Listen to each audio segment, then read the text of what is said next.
Hello, welcome to BKV hitech school.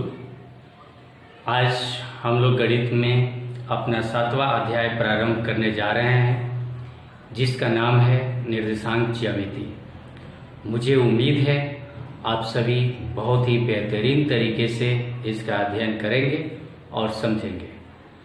आज पहला दिन मैं कोई भी अभ्यास प्रारंभ नहीं करने जा रहा हूँ। मैं आज आप लोगों को निर्देशांक ज्यामिति से परिचय करवाने जा रहा हूँ, अर्थात इसके बारे में मैं आप लोगों को बेसिक जानकारी देने जा रहा हूँ। तो समझेंगे। सबसे पहले निर्देशांक क्या होता है। अगर हम इसी शब्द पर गौर करें कि निर्देशांक यह दो शब्दों से मिलकर बना हुआ है। एक को हम लोग कहते हैं निर्देश और दूसरा है अंक। मैं समझाने के लिए और आपको समझने के लिए इसको जानना होगा। निर्देश अंक यानी हम किसी चीज को जानने के लिए अंक को निर्देश देंगे। निर्देश हम किसी अंक को देंगे या अंक के द्वारा हम किसी चीज को बताएंगे। चलिए, तो अब मैं देखता हूं कि किस प्रकार से हम किसी अंक को निर्देशित करेंगे, यानी निर्देश हम देंगे। तो इसको समझने के लिए आप लोग बचपन में संख्या रेखा बनाए होंगे, नंबर लाइन्स। 8th क्लास में, 9th क्लास में, 7th क्लास में भी है नंबर लाइन। एक हम लाइन खींचते थे, याद कीजिएगा आप लोग, और दोनों तरफ हम क्या देते थे, एरो देते थे। इट मीन्स कि इधर भी अनलिमिटेड है और इधर भी अनलिमिटेड है। लिमिट नहीं है कि कौन सी लाइन कहाँ तक जा रही है। क्लियर। अब यहाँ पर देखिए, यहाँ पर मिड पॉइंट एक लेते थे और यहाँ पर हम क्या लिखते थे, 0 लिखते थे, याद होगा। और राइट साइड इक्वल डिस्टेंस यानी बराबर दूरी लेकर हम ऐसे चिन्ह डालते थे।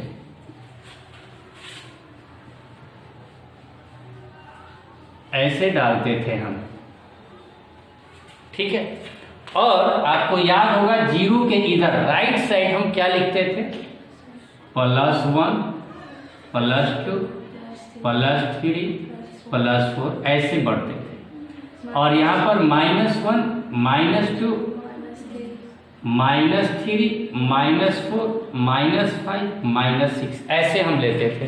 आप लोगों को याद होगा।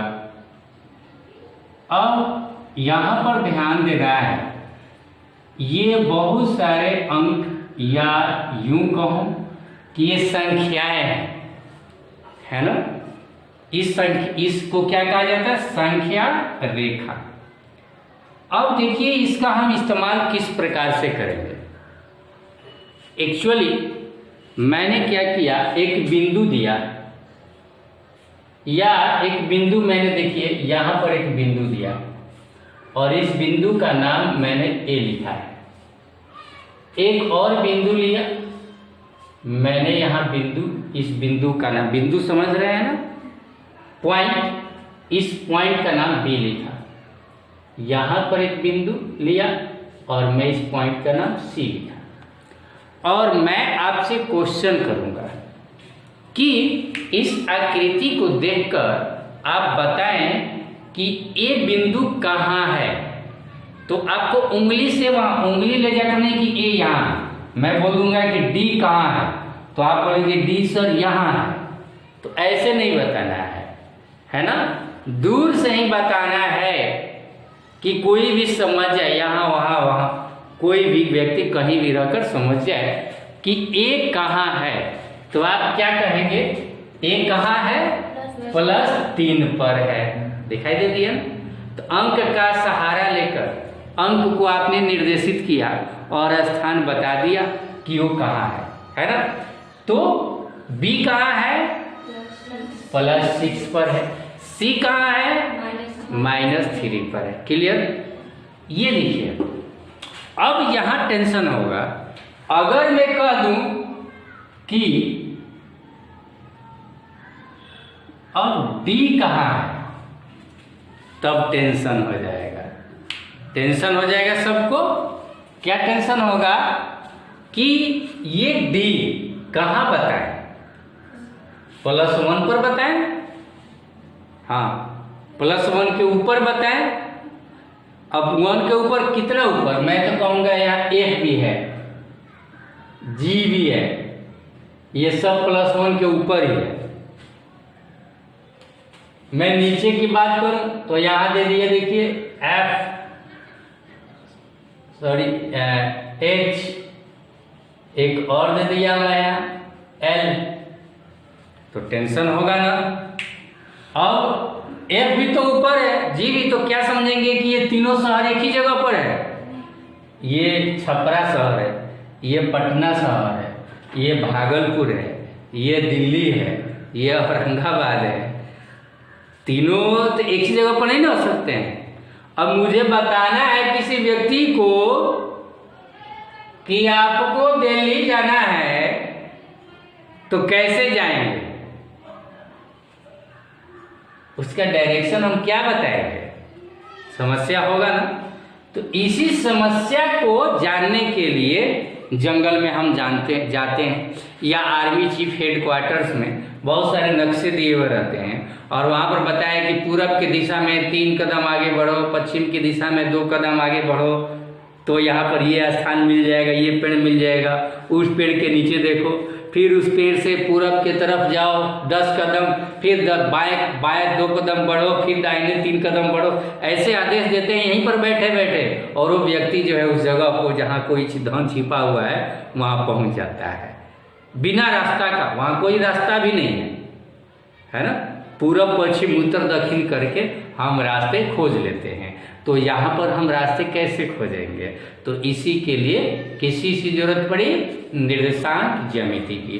देखिए निर्देशांक ज्यामिति में अभी जो आपने बताया कि ये A कहाँ है, 3 पर है, B कहाँ है, 6 पर है, तो इसमें हमने कितनी रेखाएं लिखी थी, संख्या रेखा कितना लिया था, 1 लिया था। इसको एक विमा कहते हैं, एक विमा कहते हैं। अब मैं 2 विमीय की बात करूं, 2D, इसको हम लोग आज जो निर्देशांक ज्यामिति हम लोग पढ़ने जा रहे हैं वो 2 डायमेंशनल है, यानी 2D है। यानी हम लोग ये तो अगर लंबाई मान लें तो लंबाई के साथ हम इसकी एक चौड़ाई भी लेंगे, लंबाई के साथ चौड़ाई भी। और 3D भी होता है। 3D में क्या, लंबाई, चौड़ाई और ऊंचाई। देखिए मैं इसको समझाने के लिए मैं 3 चीज की मदद, देखिए दिस इज 1 डायमेंशनल, सिर्फ लंबाई है।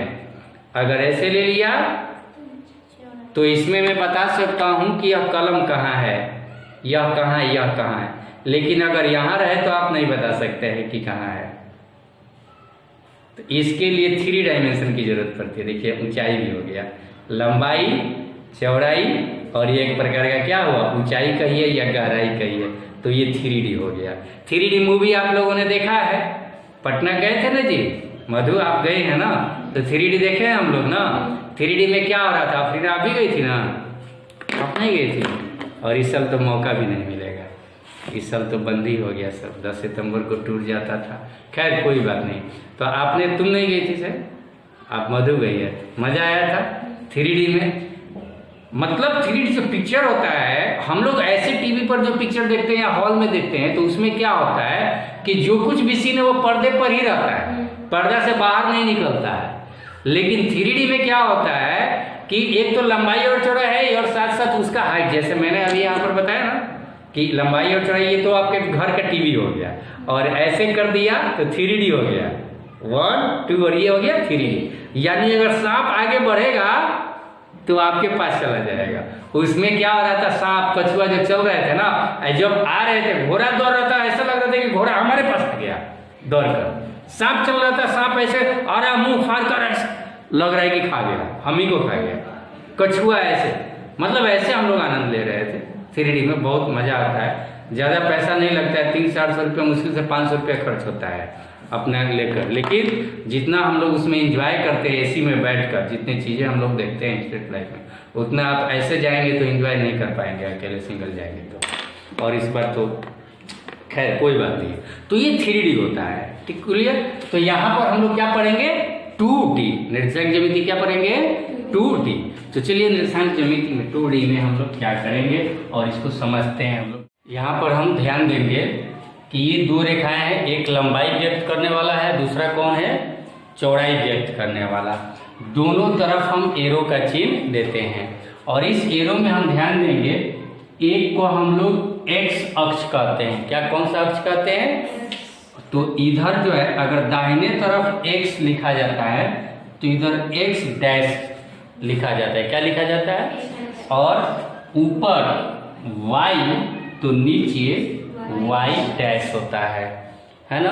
और दाहिने तरफ हम कोई भी चीज लिखते हैं तो कैसे लिखते हैं? प्लस में लिखते हैं, है ना। क्या लिखते हैं? जैसे +1 +2 +3 +4 +5 +6। और इधर जो हम लिखेंगे -1 -2 -3 -4 इक्वल डिस्टेंस लेते हैं। एक्चुअली यह जो चीज़ है वो ग्राफ पर का है, ग्राफ पर जो बना हुआ रहता है उसमें डिस्टेंस इक्वल रहता है। यहाँ हम हाथ से आपको सिर्फ समझाने के लिए बता रहे हैं, ठीक है। डिस्टेंस आप इक्वल ही मानेंगे। ऊपर जाएंगे तो क्या मिलेगा आपको? +1 +2 +3 +4 +5। और नीचे आएंगे तो -1 -2 -3 -4 -5। ये नीचे माइनस ऊपर प्लस, दाहिने प्लस और बाएं साइड भी माइनस होता है, याद रहेगा। दूसरा चीज कि यह एक्स अक्ष का ये जो कट बिंदु है ना, यह एक्स अक्ष का भी 0 है और यह वाई अक्ष का भी क्या है? इसको मूल बिंदु कहा जाता है। याद रखिएगा एग्जाम में आता है 1 नंबर का कि एक्स अक्ष और वाई अक्ष के बीच जो कटान बिंदु होते हैं उनको क्या कहा जाता है? तो क्या कहा जाता है? मूल बिंदु। और मूल बिंदु का निर्देशांक पूछेगा तो यहाँ मैं बताऊंगा निर्देशांक, लेकिन अभी आप बताइएगा 0 0। क्या बताइएगा? 0 0, 2 शून्य, है ना। 2 0 का मतलब कि एक एक्स अक्ष के लिए और दूसरा वाई अक्ष के लिए। क्लियर। अब यहाँ पर देखेंगे एक और चीज, मेरा शॉर्टकट फार्मूला याद रखिएगा। इस अक्ष का दूसरा नाम भी है। क्या दूसरा नाम है? तो दूसरा नाम याद करने के लिए देखिए मैं 9th क्लास में बताया, याद है आप लोगों को? भूको XY। भूको XY भूखते हैं आप लोग? नहीं भूखते हैं कुछ भी मुंह से। तो भूको XY, भूको XY का मतलब क्या हुआ? भू से भुज और को से कोटि। एक्स अक्ष को भुज कहा जाता है और वाई अक्ष को कोटि कहा जाता है, याद रहेगा। तो ये याद रखने का तरीका, बहुत लोग एग्जाम में भूल जाते हैं कि अब एक्स अक्ष को भुज कहते थे कि वाई अक्ष को भुज कहते थे। तो इस मतलब इसका एक शॉर्टकट फार्मूला चाहिए ना, याददाश्त मंत्र। तो ये मंत्र है कि कभी आप भूलेंगे नहीं, याद रखिए सिर्फ यही, भू को XY। भू को XY से क्या समझेंगे? भू से भुज और को से कोटि। एक्स अक्ष को क्या कहा जाता है? भुज। और वाई अक्ष को क्या कहा जाता है? कोटि कहा जाता है। क्लियर, याद हो गया। यानी यह भुज है और यह, और इसमें एक और मंत्र छुपा हुआ है कि कहीं भी अगर दोनों का नाम लेना होगा भुज और कोटि का, तो पहले हम किसका नाम लेंगे? पहले हम भुज का नाम लेंगे, उसके बाद कोटि का नाम लेंगे, जो पहले यहाँ दिख रहा है। पहले किसका नाम लेंगे? उसके बाद, यानी पहले हम लेंगे x का, उसके बाद हम लेंगे y का। क्लियर।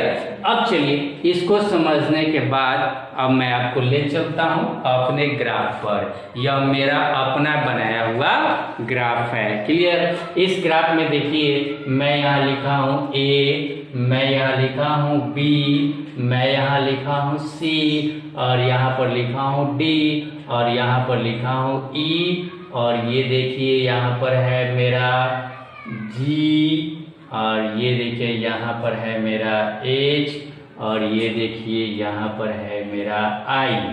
इतने सारे मैंने बिंदु लिए हैं। अब इन बिंदुओं को बताना है निर्देशित अंक के द्वारा, संख्या के द्वारा, कि ये बिंदु कहाँ पर हैं। क्लियर? ये सब शहर हैं जी।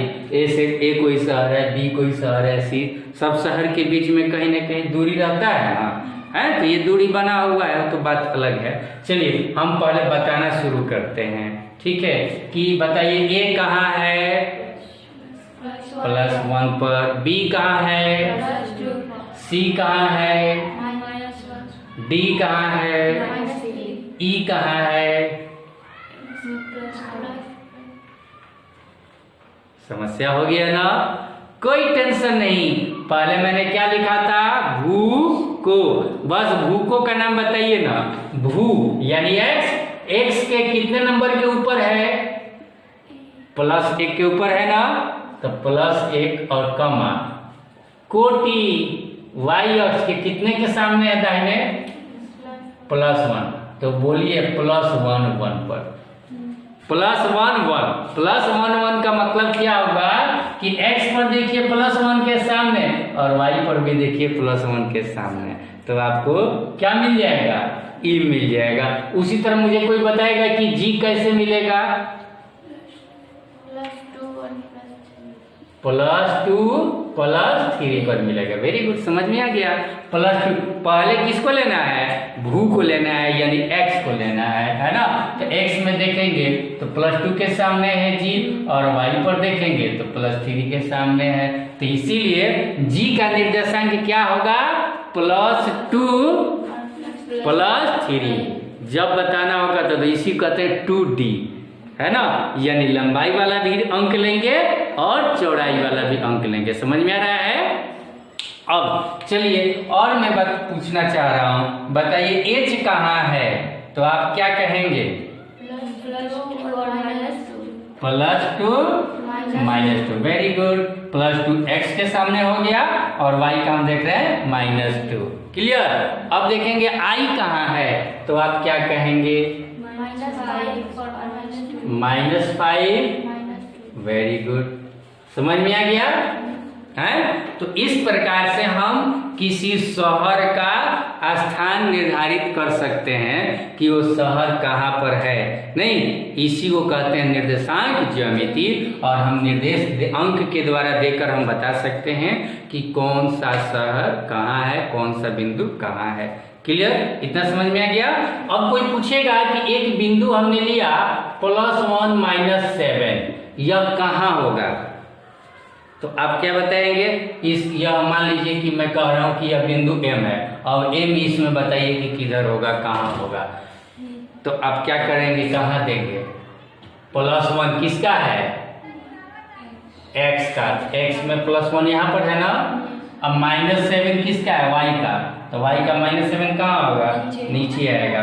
तो 1 के सामने और -7 यहाँ पर आएगा ना लगभग, है? मैं इसको अगर बढ़ा दूं आगे, ये -100 हो गया, ये -7, तो यहाँ पर m दे सकते हैं, कोई दिक्कत? और इसका निर्देशांक यहाँ भी हम लिख सकते हैं +1 -7, है ना? अब देखिए, याद कीजिए, एक और चीज एग्जाम में पूछता है, ठीक है? इसका अलग अलग नाम है जी। घड़ी कैसे चलती है? ऐसे चलती है, ऐसे चलती है ना। पहले 12 1 2 3 4 5 ऐसे चलती है ना। इसको कहते हैं क्लॉकवाइज डायरेक्शन। क्लॉकवाइज का मतलब घड़ी की दिशा में मैं हाथ घुमा रहा हूँ। बोलिए, घुमा रहा हूँ कि नहीं? मैं घड़ी की दिशा में, और अब ऐसे घुमाने लगा तो इसको क्या कहेंगे? घड़ी की उल्टी दिशा में। घड़ी की उल्टी दिशा में हाथ घुमा रहा हूँ, इसको कहते हैं एंटी क्लॉकवाइज। क्या कहते हैं? Anti clockwise. तो अब बताइएगा आप लोग कि मैं किस दिशा में हाथ घुमा रहा हूँ, ठीक है? बोलिए, यह क्या है? क्लॉकवाइज। इंग्लिश में क्या कहेंगे?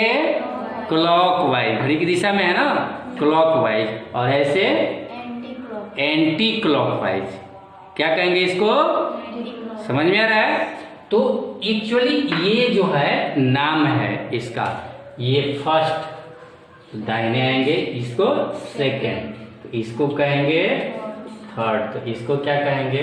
फोर्थ। और इसको चतुर्थांश कहा जाता है। क्या कहा जाता है? प्रथम चतुर्थांश, द्वितीय चतुर्थांश, तृतीय चतुर्थांश, चतुर्थ चतुर्थांश। ठीक है, इसको पाद भी कहा जाता है। प्रथम पाद, द्वितीय पाद, तृतीय पाद, चतुर्थ पाद। इससे क्या फायदा है? अगर कोई पूछेगा कि H किस पाद में है या किस चतुर्थांश में है, तो आप क्या कहेंगे? H फोर्थ चतुर्थांश में है ना? C कहाँ है? C न 2 में है ना 3 में। इसको कहते हैं एक्स अक्ष पर है या भुज पर है, सीधा कर देंगे। कहाँ है स्थिति बताएंगे तो भुज पर या कहेंगे एक्स अक्ष पर। क्लियर? उसी तरह कोई पूछेगा ई कहाँ है? प्रथम पाद में या प्रथम चतुर्थांश में, है ना? समझ में आ गया? तो इस तरह से हम चतुर्थांश भी बता सकते हैं और क्या बता सकते हैं। अब अगर एग्जाम में आता है क्वेश्चन, पहले चिन्ह भी देख लेते हैं कि ये प्रथम चतुर्थांश है। इस प्रथम चतुर्थांश में दोनों चिन्ह क्या होते हैं? दोनों प्लस में होते हैं कि माइनस में होते हैं कि क्या होते हैं? प्रथम चतुर्थांश में देखिए दोनों क्या होते हैं? होते हैं ना। ये हमेशा जो भी यहाँ होगा उस दोनों का x और y दोनों मान किस में होगा?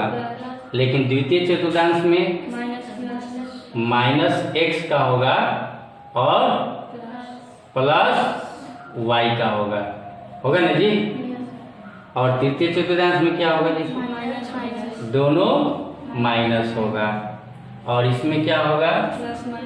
प्लस और ये भी एग्जाम में पूछ सकता है। क्लियर?